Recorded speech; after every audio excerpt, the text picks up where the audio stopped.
আজকে খুব সিম্পল একটা রান্না করব, তাই বসিয়ে দিলাম আলু আর ডিমকে সেদ্ধ করতে। আজকে রান্না করব ডাল, ডিমের মশলা আর আলু মাখা দিয়ে ভাত।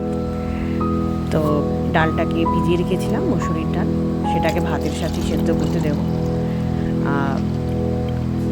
যা পড়ে গেল যাই হোক, এবার আমি একটা মিক্সিতে কিছু 4টে পেঁয়াজ আর কিছুটা আদা রসুন নিয়ে পেস্ট করে নেব।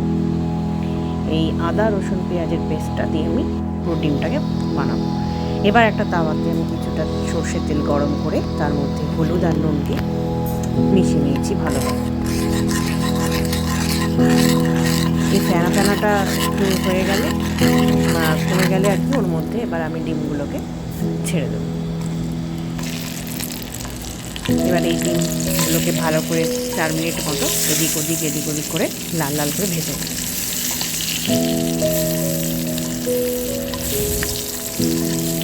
ডিম ভাজাটা হয়ে গেলে ডিম ভাজাগুলোকে সরিয়ে নেব।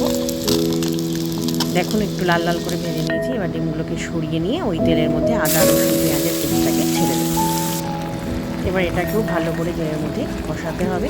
এর মধ্যে অ্যাড করে দিয়েছিলাম কিছুটা হলুদ গুঁড়ো, কিছুটা জিরে গুঁড়ো আর কিছুটা ধনে গুঁড়ো।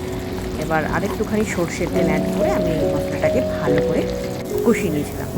ততক্ষণই করতে থাকবো যতক্ষণ না মশলাটা শুকনো শুকনো হয়ে যায়। আমি এই রেসিপিটাতে কোনো জল ব্যবহার করবো না, এরকম শুকনো শুকনোই আমি রাখতে চাই।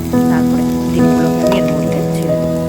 এবার এই মশলা দিয়ে ডিমগুলোকে আরেকবার মিলিয়ে নেবো ভালো করে, গায়ে গায়ে লাগিয়ে দেবো। তো এই তৈরি হয়ে গেল আমার ডিম মশলা রেসিপি। এরকম কারা কারা খেতে পছন্দ করো আমাকে অবশ্যই জানিও। অ্যাকচুয়ালি আমি এই ধরনের ডিম মশলা খেতে খুব পছন্দ করি, এরকম গায়ে মাখা যে ভালো লাগে। ব্যাস তৈরি ডিম মশলা। আর এরপরেই আলুটাকে সেদ্ধ করে নিয়েছিলাম।